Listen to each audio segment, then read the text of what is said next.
1 João, capítulo 1, que diz assim: o que era desde o princípio, o que ouvimos, o que vimos com os nossos próprios olhos, o que contemplamos e as nossas mãos apalparam a respeito do verbo da vida, e a vida se manifestou, e nós a vimos, e dela damos testemunha. E anunciamos a vocês a vida eterna, que está com o Pai e nos foi manifestada. O que vimos e ouvimos, anunciamos também a vocês, para que também vocês tenham comunhão conosco. Ora, a nossa comunhão é com o Pai e com o Filho, Jesus Cristo. E escrevemos essas coisas para que a nossa alegria seja completa. Oremos. Ó Deus, nós te pedimos que a Tua palavra, Deus, seja aplicada em nosso coração, possamos compreender a Tua vontade por meio da Tua palavra somente, Deus. Em nome de Jesus nós oramos. Amém.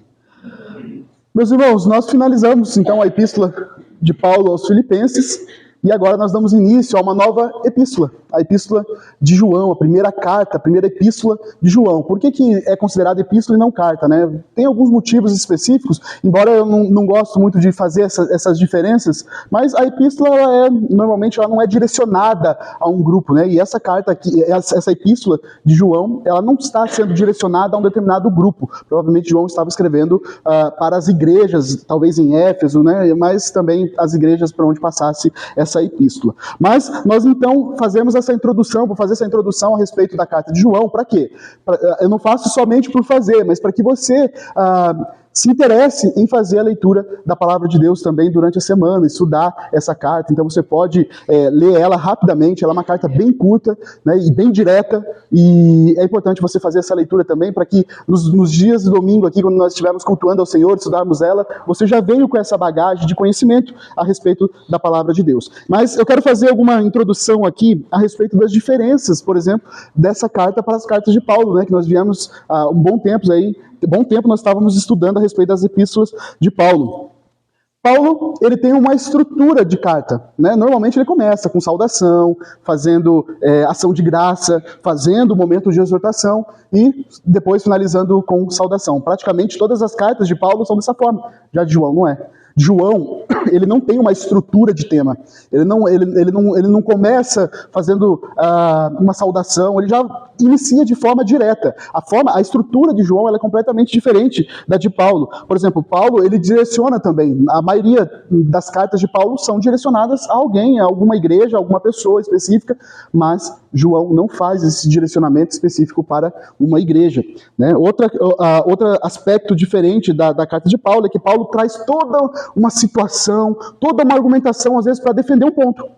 Se ele tem um ponto doutrinário que precisa ser trabalhado, ele inicia desde o começo, lá quando ainda está engateando ainda a respeito do tema, vai falando do tema para chegar num resultado final. João não. João é simples e João é direto. Se ele vai falar uma verdade, ele fala já de forma direta. Ele não tenta dar volta, tenta basear a sua argumentação. Ele está certo a respeito do que ele está falando, do que ele entendeu a respeito de Deus para aquela doutrina, e ele vai, então, de forma direta a falar a respeito disso. João também, meus irmãos, usa muitas palavras e muitas frases ou palavras, ele inicia com aquela frase que ele vai tratar, de repente, só lá, depois de muitos outros argumentos. Mas é interessante, por exemplo, se ele começa a falar de pecado, ele fala bem brevemente a respeito de pecado, não peques, mas depois ele vai trabalhar a respeito do pecado. Ele fala daqueles que são considerados anticristo, ele fala bem rapidamente, mas depois lá para frente ele vai falar também a respeito dos anticristos. Ele vai falar de amor, ele fala de uma forma bem breve, depois ele vai falar. Então, vai olhando para a carta, quando você estiver lendo, e vai percebendo essas nuances, vai percebendo esses detalhes dessa carta de João. João também usa muita antítese nas suas frases. O que é antítese? É você argumentar uma coisa e você tentar defender ela com uma outra frase. Por exemplo, ele vai dizer, se você diz que faz tal coisa, só que faz uma coisa diferente, logo você está sendo incoerente com a forma como você está vivendo. Se você diz, por exemplo, que ama a Deus e não ama seu irmão, você, na verdade, não ama a Deus, porque quem ama a Deus ama também seu irmão. Então, João, ele usa muito também essa antítese nas frases dele, tá bom? Mas, só para fazer um resumo aqui, essa introdução a respeito dessa primeira carta, a primeira epístola de João, ele tem um propósito específico. E O propósito ele vem trazendo esse propósito desde a sua carta, desde o seu evangelho. Lembrando que aqui eu não vou também entrar na argumentação de que esse João foi o mesmo que escreveu o evangelho, se é o João que estava com Cristo Jesus, porque a gente já traz esse entendimento pelos primeiros pais da igreja que falam que foi João que escreveu essa carta, e também os reformadores, todos eles defendem que foi João que escreveu essa carta. Então, a gente já parte desse pressuposto. Mas vamos ver, por exemplo, no Evangelho de João. Vamos abrir aí, segura aí nessa primeira carta, que a gente vai voltar daqui a pouco. Mas abre lá no Evangelho mesmo de João. João capítulo 20. Evangelho de João capítulo 20. Porque João, ele tem um propósito específico para escrever o Evangelho. Assim como Mateus, Marcos e Lucas, eles tiveram um propósito específico do Evangelho, são chamados Evangelhos sinóticos, né? Porque são praticamente os mesmos temas, porém visto de ângulos diferentes, por isso são chamados Evangelhos sinóticos. O Evangelho de João é Evangelho também, mas ele não é sinótico por quê?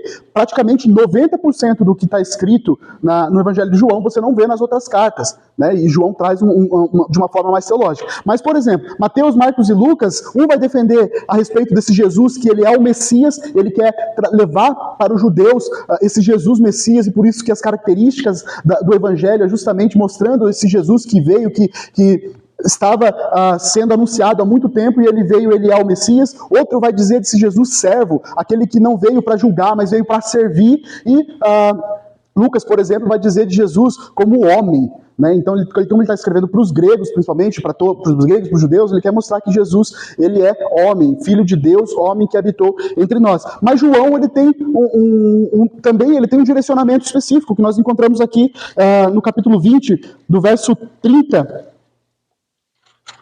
31, que ele fala: na verdade, fez diante dos discípulos muitos outros sinais Jesus fez, que não estão escritos nesse livro. Verso 31, estes, porém, ou seja, esse evangelho que eu escrevi, foram registrados para que creiais que Jesus Cristo, o Filho de Deus, e para que, crendo, tenhas vida em seu nome. Ou seja, de forma bem específica, João escreve o evangelho para dizer: Jesus é o Filho de Deus. E, consequentemente, se você crê que Jesus Cristo é o Filho de Deus, se você entregar a sua vida a Ele, se você fizer dele Senhor e Salvador da sua vida, você terá a vida eterna. Então veja que é bem específico o Evangelho de João.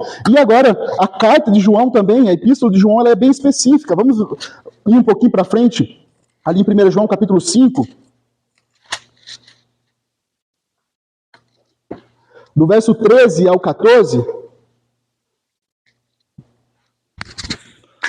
5 do 13 ao 14 diz assim: irmãos, não vos maravilheis se o mundo vos odeia.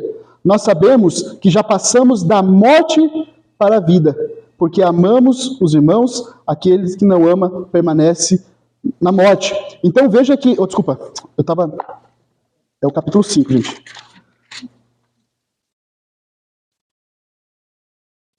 Essas coisas vos escrevi, ou seja... aquilo que por que João escreveu então a sua carta? Essas coisas vos escrevi a fim de saberdes que tendes a vida eterna, a vós outros que credes em nome do Filho de Deus. E esta é a confiança que temos para com Ele, que se pedirmos alguma coisa segundo a sua vontade, Ele nos ouve. Então esse é o direcionamento da carta de João, da epístola de João. Então veja que o Evangelho, ele prega, ele traz o Evangelho para que o mundo, para que as pessoas que leiam, creiam que Jesus Cristo é o Filho de Deus, e que para crer no Jesus Cristo como Filho de Deus, você tem a vida eterna. Aqui, João está escrevendo para aqueles que são considerados já membros desse corpo. São pessoas que já entenderam a respeito de que Jesus é o Filho de Deus. E agora, para que você tenha certeza, então, da sua salvação. E a carta inteira, ela vai trabalhar a respeito disso. Você precisa ter a certeza dessa salvação. Você precisa estar confortado a respeito da certeza da salvação em Cristo Jesus. Então, se você é salvo, você precisa saber disso. Você precisa viver para a alegria da salvação. Você não pode ficar sofrendo com isso se você entende que você é salvo em Cristo Jesus. Se você está em Cristo, você não pode perder mais essa salvação. Só que quem não tem Cristo também não tem a vida eterna. E João vai falar também a respeito disso aqui. E às vezes isso acontece muito, porque muitas igrejas aí, elas explicam de formas totalmente contrárias ao evangelho a respeito da salvação. Você quer ver um exemplo? Muitas igrejas fazem um momento de apelo. E eu não tenho problema nenhum com relação ao momento de apelo. Só que o momento que você fala assim, você como pastor, diz, se você levantou a sua mão, você está salvo? Então a pessoa acredita, ela acha que só o fato dela ter levantado a mão já fez dela uma pessoa salva. E isso é um erro não só evangélico, um erro doutrinário, um erro bíblico, mas que muitas vezes você está mentindo para a pessoa. A pessoa ela está confiando nisso. Ela está confiando no fato dela ter levantado a mão, então ela ter recebido a Cristo. Mas não é isso que o evangelho fala. Para você receber a Cristo, para você receber a vida eterna, você precisa crer em Jesus Cristo como seu único e suficiente Salvador. Ele é teu Senhor e Ele é teu Salvador. E isso, meus irmãos, demanda muito. Porque você está abrindo mão da sua vontade. Você está abrindo mão de tudo para que você descanse a sua vida, entendendo que a sua vida depende totalmente do Senhor para a salvação e não depende das suas obras. Então veja que o Evangelho de João ele cabe muito para os dias de hoje também. Desculpa, a carta de João, a epístola de João cabe muito para os dias de hoje. Porque João quer justamente falar sobre isso, conversar sobre isso. Ele quer dizer, olha, você pode ter certeza da sua salvação, mas é bom que você avalie ela. Veja se realmente você seguiu o propósito do Evangelho. E se você seguiu, vida eterna, então, você tem. E, meus irmãos, João escreve justamente para que o crente ele tenha certeza, então, dessa salvação. E ele usa métodos para que você possa diagnosticar a respeito da sua salvação. E baseado no seu... Se a gente olha de uma forma macro para essa epístola de João, você vai ver que ele vai usar 3 fórmulas importantes para você descobrir se você é salvo mesmo em Cristo Jesus. Você faz essa validação. Se você recebeu, então, a vida eterna, ele vai usar 3 fórmulas. Primeiro ali é a prova doutrinária. Veja o capítulo 2.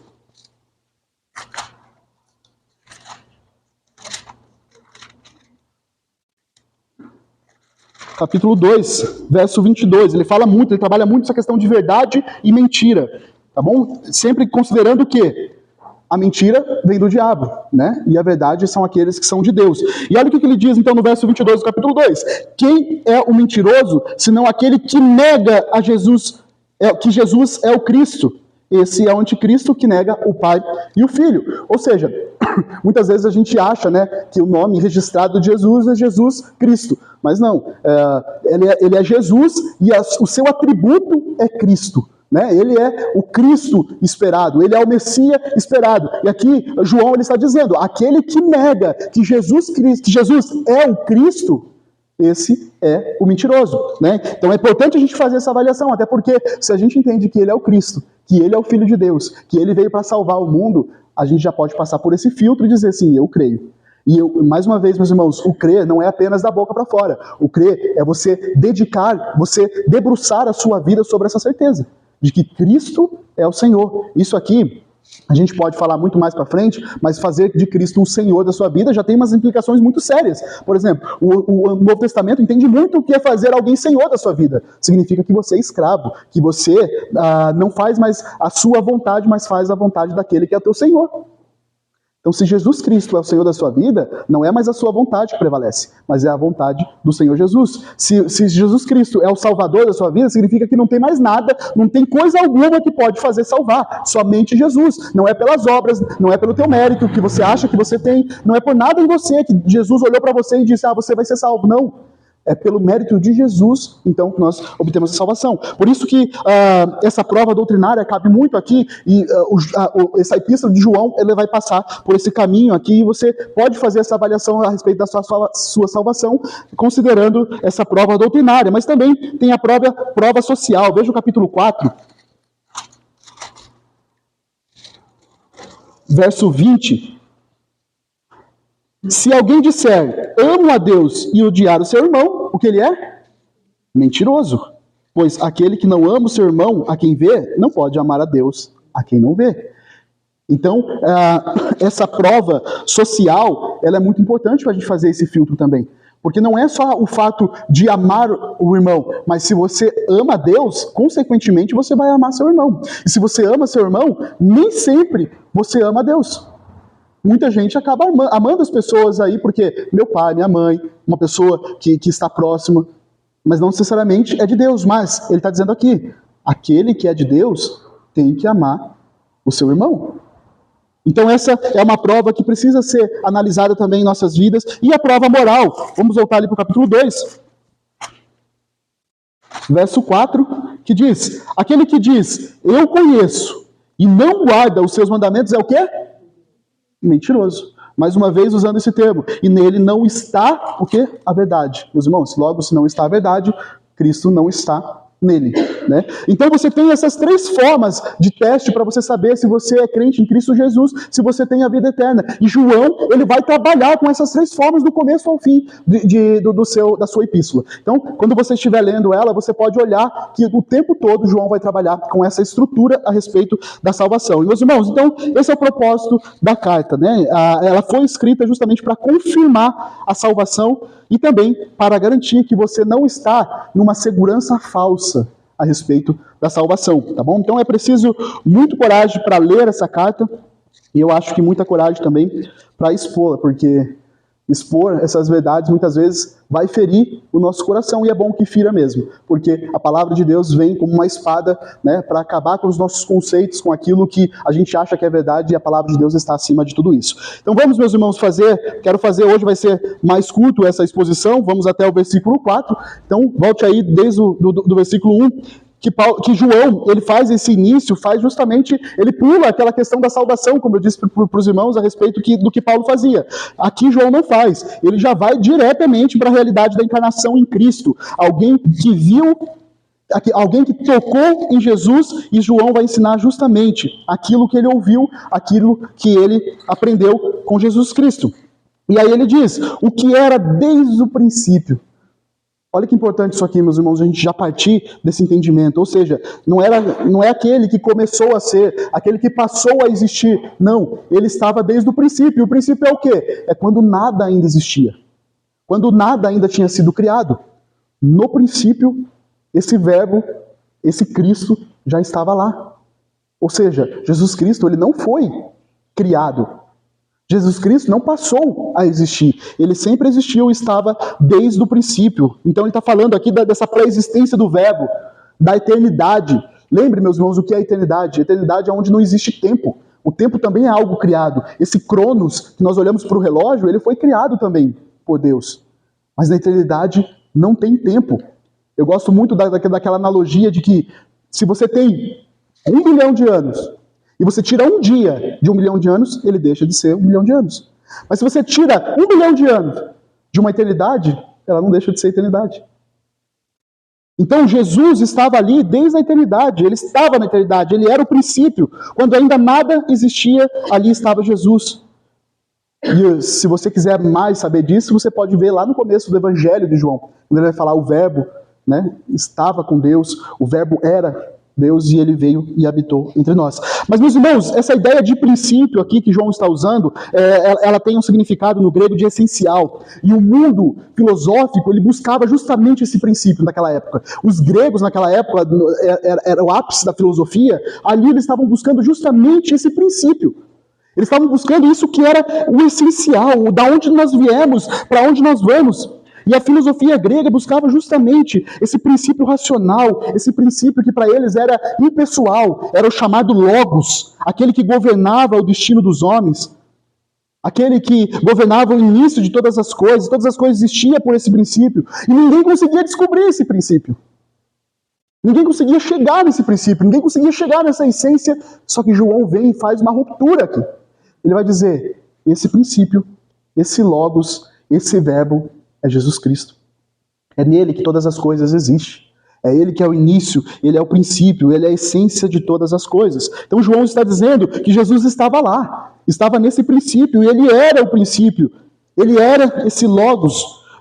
Meus irmãos, João está tratando aqui de fatos históricos, de fatos concretos, de algo que aconteceu. Jesus veio, habitou entre nós, por isso que ele fala, o que ouvimos, o que vimos com os nossos próprios olhos, o que contemplamos, e as nossas mãos o quê? Apalparam a respeito do verbo da vida. Então, João usa muito nós aqui, porque ele está falando dele e os discípulos. Ele e os apóstolos que estavam pregando a respeito desse Cristo. São eles que tocaram em Jesus. Foram eles que viram Jesus. Muitas pessoas que estavam fazendo parte das igrejas, a maioria delas não tinham visto Jesus pessoalmente. A maioria delas não tinham tocado em Jesus, mas João ainda fazia parte daquele grupo de pessoas que tinha, sim, tocado em Jesus, tinha ouvido os ensinamentos de Jesus, por isso que ele usa muito nós. E veja, meus irmãos, que João ele não quer apenas defender o fato dele ter visto Jesus, dele estar próximo de Jesus, mas ele quer combater um falso ensinamento que estava entrando nas igrejas. E aqui, a carta de João, a epístola de João também é para combater esse falso ensinamento que estava entrando nas igrejas. Por quê? Naquela época, até mesmo documentos recentes, agora datados recentemente, que foram encontrados, a gente já vê que esse gnosticismo, essa defesa de João, que ele vai combater, o chamado gnosticismo, ele já estava já na época de Jesus, e um pouco antes de Jesus já estava sendo construído, porque vem de Platão, vem de Aristóteles, a ideia de que o ser humano, o corpo, a matéria, ela é má. Então tudo que é matéria, tudo que é palpável, isso é má. Agora, o espírito é bom. Então essa filosofia, ela já estava bem trabalhada já na época dos cristãos. E o que acontece? O cristão, ouvindo a respeito disso, ele tenta trazer isso para a igreja também. E o que eles vão alegar? E, meus irmãos, primeiro, segundo, terceiro século, estavam se falando muito a respeito disso, e quase que no finalzinho do terceiro século, para o quarto século, praticamente essa heresia estava tomando conta da igreja ao ponto de praticamente acabar com a igreja. Mas a gente entende que Cristo Jesus, né, é o cabeça da igreja, ele não deixaria. Mas, meus irmãos, fato que isso estava entrando. O que é o gnosticismo? O gnosticismo justamente ele defende que a matéria é má. Se a matéria é má, logo, se você está entrando para o cristianismo e você vai pensar, você já vem com essa bagagem, você vai dizer que Cristo não veio em corpo, em carne. Ele veio em espírito, ou seja, o que é o espírito? É aquilo que a gente não pode ver, aquilo que a gente não pode pegar. E Jesus, ele não era ele não veio em carne, porque a carne é má. Então, ele veio em espírito, ou seja, se ele andava na areia, as suas pegadas, eles defendiam isso, tá, meus irmãos? Está lá escrito. Eles defendiam que se Jesus andasse na areia, as pegadas dele não apareciam na areia, porque ele era espírito. Só que João, ele veio justamente para combater isso desde já, no primeiro século. Olha, Jesus Cristo, ele veio em carne e osso. A gente podia tocar. A gente podia conversar com ele. A gente podia falar com ele. Nós ouvimos, nós vimos, mas nós também tocamos. E João já começa aqui, por isso que ele já inicia dessa forma, falando a respeito desse Jesus que veio, que encarnou e habitou entre nós, combatendo essa heresia a respeito dessa natureza de Jesus. Jesus que veio, habitou entre nós em carne e osso, e esse é o cerne da mensagem apostólica. Jesus, Cristo, o Filho de Deus, manifestou-se em carne. Então, meus irmãos, por isso, João, ele traz essa defesa aqui. O que nós vimos com os olhos, aquilo que nós ouvimos com os nossos ouvidos, as nossas mãos apalparam, nós sentimos. Se nós sentimos, se nós tocamos, não é só espiritual. Então, por isso que João vai falar muito a respeito do mundo, que essas coisas do mundo não poderiam afetar a igreja, essas coisas do mundo não poderiam entrar dentro da igreja, e isso estava entrando dentro da igreja, estava acabando com as doutrinas principais da igreja, principalmente de que Cristo, Jesus, ele é o Senhor, e ele veio em carne e habitou entre nós. Vamos abrir em Lucas capítulo 24, segura aí nesse texto, mas vai lá em Lucas capítulo 24, verso 39, porque Jesus ele vai dizer a respeito desse fato histórico.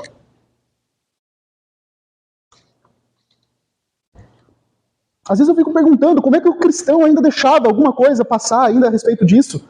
Como é que ele pode... Ele abraçava, muitos cristãos daquela época abraçavam essa ideia gnóstica de que Jesus não podia ser carne e osso, quando o próprio Jesus, ele fala em Lucas 24, 39, olha o que Jesus fala: vede as minhas mãos e os meus pés, que eu sou eu mesmo. E o que ele fala? Apalpai, toque em mim e verifique, porque um espírito não tem carne nem osso, como vedes que eu tenho. Jesus deixa claro: eu vim em carne e osso, estou aqui, toque em mim. Então cai por terra qualquer heresia, qualquer ensinamento que eles estavam tendo a respeito de Jesus, que Jesus não era carne e osso, que era só espírito. E aí por isso que João ele quer escrever e ele vai falar muito a respeito disso aqui nessa carta. E aí no verso 2, é um parênteses que João faz aqui a respeito, falando a mesma coisa do que ele já tinha falado no verso 1. E a vida se manifestou, e nós a vimos e dela damos testemunho. Então veja quantas vezes João emprega essa palavra nós, mas também fala de que nós vimos e ouvimos. O tempo todo ele está se referindo aos apóstolos que esteve com Jesus, que tocou em Jesus, que ouviu a respeito de Jesus. E não só isso, ele proclama agora a respeito desse Jesus. E essa vida aqui, meus irmãos, veja que está, é a vida. Aqui não é a vida bios no grego, né? A vida que nós temos aqui no sentido de nascemos e morremos, mas a palavra aqui é zoe. E a palavra zoe, vida, é a vida em essência. É o fôlego, é a mesma palavra transportada para o grego da palavra do hebraico, que quando a Bíblia fala que Deus soprou o fôlego da vida. É a mesma palavra aqui, zoe, a vida perfeita, a vida de verdade. E aí João fala, e a vida se manifestou, e nós vimos e demos testemunha. Agora essa vida veio, ela habitou entre nós, se manifestou. Jesus não apenas falava da vida, mas ele dizia, eu sou a vida. Eu sou o caminho, eu sou a verdade, eu sou a vida. E João quer destacar justamente isso. Ele é a própria vida, a zoe que se manifestou. Aquilo que estava oculto, agora apareceu. Aquilo que estava oculto por conta do pecado, agora apareceu, se manifestou entre nós, e Ele é o doador dessa vida verdadeira. Ele é o doador dessa vida eterna, que nós perdemos quando pecamos em Adão. Essa separação, Adão e Eva passaram a não ter mais vida.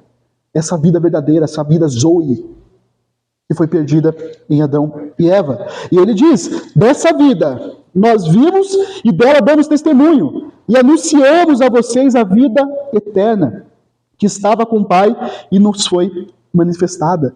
João está dizendo, a vida apareceu, a zoe apareceu, todos estavam mortos em seus delitos, e essa é a boa nova que nós anunciamos, porque essa vida veio e habitou entre nós. Por isso, nós temos vida de verdade, meus irmãos.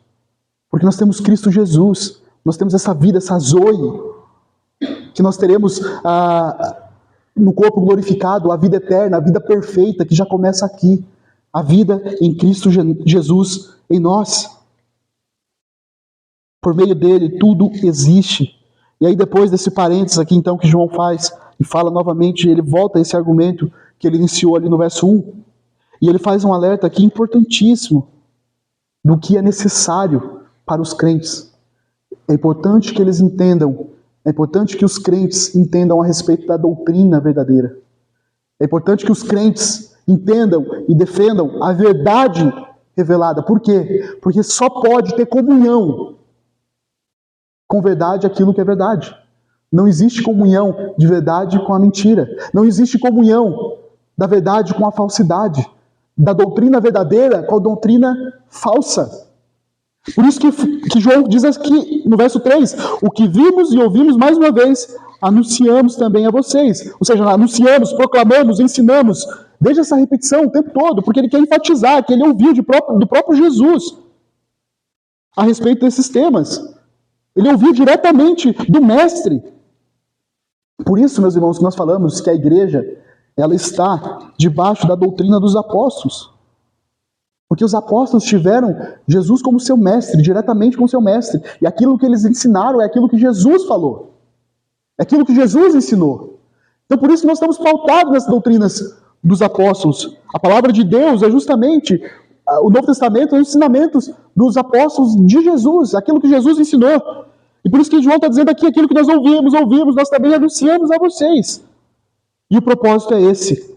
Para que também vocês tenham comunhão conosco. A palavra comunhão aqui é koinonia. Lembra que nós já falamos sobre essa palavra? É de estar próximo. É de abraçar. É de estar junto. É de carregar. É estar lado a lado. A palavra koinonia traz esse sentido de comunhão, juntos, unidos. E João está dizendo aqui que é necessário que você entenda a verdadeira doutrina de Cristo para que a gente tenha comunhão.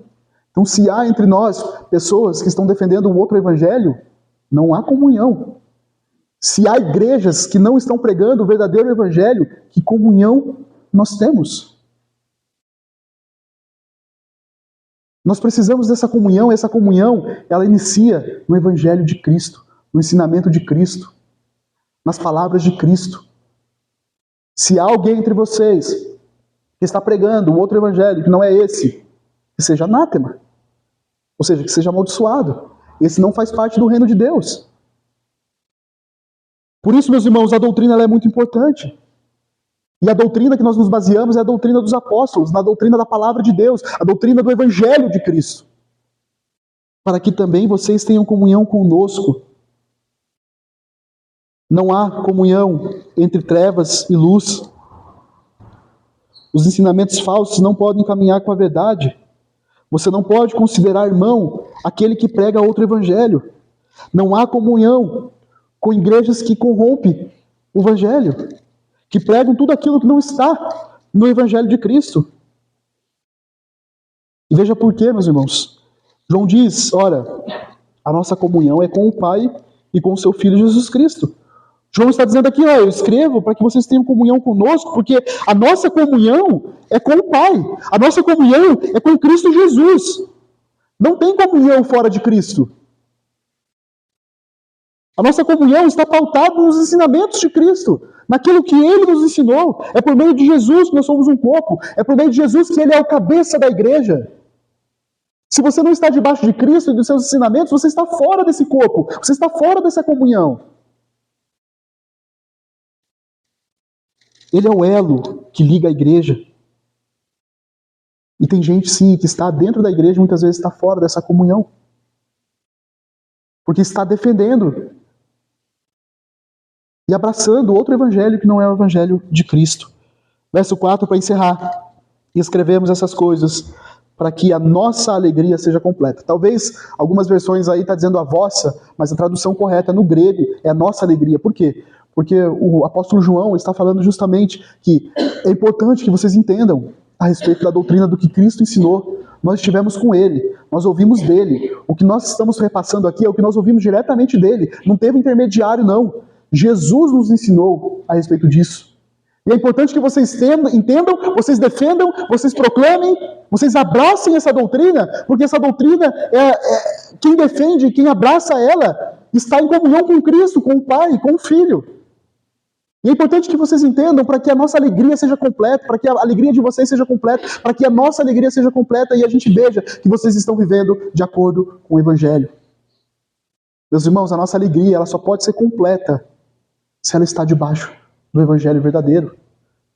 Prova disso é que muitas igrejas que pregam Cristo e mais obras, mais alguma coisa, dificilmente você vai encontrar alegria nessas pessoas, porque ela morre de medo de perder a salvação. Poxa, tropecei aqui, agora perdi a salvação, tem que correr para a igreja. E aí fica nesse alto e baixo. A pessoa fica preocupada. E agora, será que eu perdi a minha salvação? Por quê? Porque está pautado no evangelho que não é verdadeiro. O evangelho verdadeiro diz, Jesus disse, aquele que crê já passou da morte para a vida. Não tem como voltar mais atrás. Passou da morte para a vida, meus irmãos. Por quê? Porque é em Jesus que nós temos vida. Paulo vai dizer, aquele que te trouxe a vida, aquele que te elegeu, aquele que te escolheu, aquele que regenerou, aquele que te predestinou, é esse mesmo que glorificará. E ali as palavras são tudo de algo que aconteceu, não é algo que vai acontecer. Por quê? Porque a nossa salvação está garantida em Cristo Jesus. O grande problema do entendimento das pessoas com relação à salvação é porque ela se pauta naquilo que ela faz. E meus irmãos, eu sinto lhe informar que se a sua salvação depende daquilo que você faz, você vai para o inferno. Porque não há nada em você que agrade ao Senhor ao ponto dele te trazer salvação, dele te dar salvação. Não há mérito nenhum em você. Todo mérito, tudo, aquilo que nos faz ser salvo, é Deus olhando para Jesus em nossas vidas. Porque Ele é a expiação. Jesus morreu por você, Então, Deus vai olhar para Jesus, porque Jesus fez uma grande obra pela minha vida e pela sua vida. Mas não porque eu mereço. Mas não porque eu sou alguém que agradou a Deus em algum momento. Não. A salvação é por Cristo somente. Somente pela fé em Cristo Jesus. E essas coisas foram escritas para que a gente tenha comunhão, para que a gente tenha um padrão. O padrão ele é muito importante, meus irmãos. E o padrão ele tem que ser pautado na palavra de Deus. Aqui não se trata de subjetivismo, não se trata daquilo que eu penso, daquilo que eu acho, não. O padrão é a Bíblia. Ele é nosso padrão, ele é nosso direcionamento. Por isso que tem momentos que, à luz da palavra de Deus, e João vai falar isso, e ele não tem problema, ele não tem receio de dizer aquele que está na verdade está no inferno. João não tem problema de dizer que existem dois tipos de pessoas.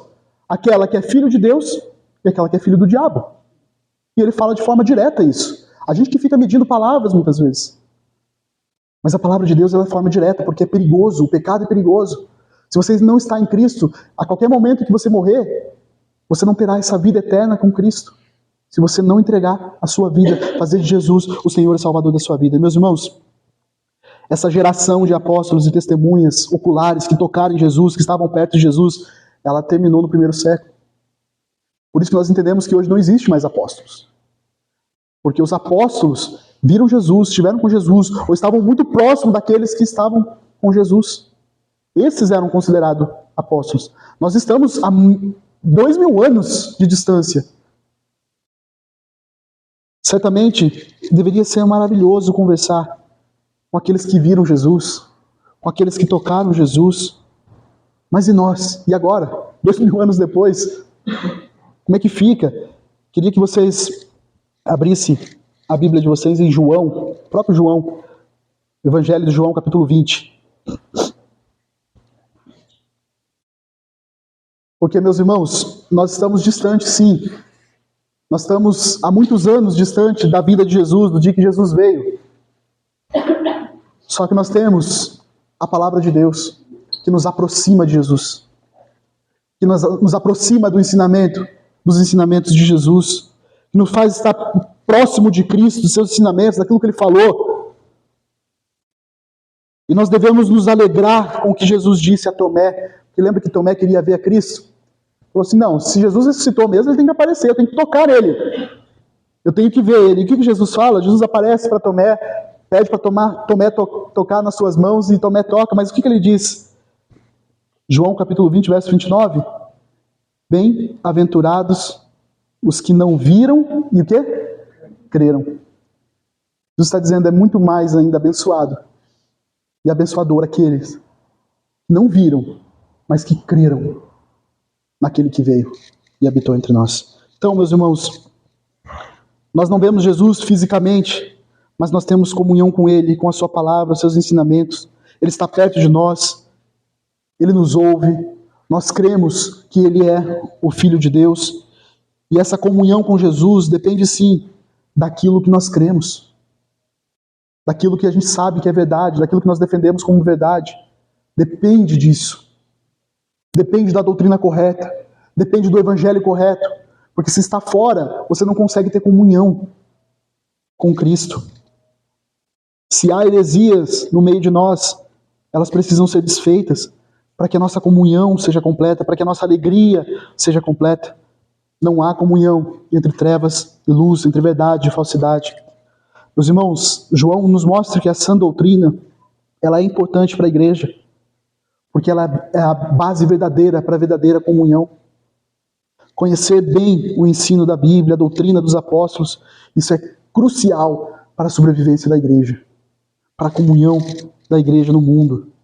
Por isso, líderes e membros das igrejas devem dedicar o seu tempo estudando a palavra de Deus com zelo, estudando o Evangelho de Cristo com zelo, com devoção à palavra de Deus.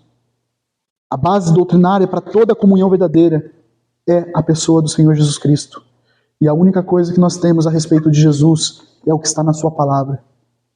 É o que os apóstolos falaram a respeito daquilo que Jesus... Porque Jesus não escreveu, mas os apóstolos escreveram aquilo que Jesus disse, aquilo que Jesus falou e que Jesus ensinou. Para finalizar, meus irmãos, é muito bom, mas muito bom saber que o meu conhecimento, o seu conhecimento a respeito da vida eterna, ela não se baseia em especulações humanas.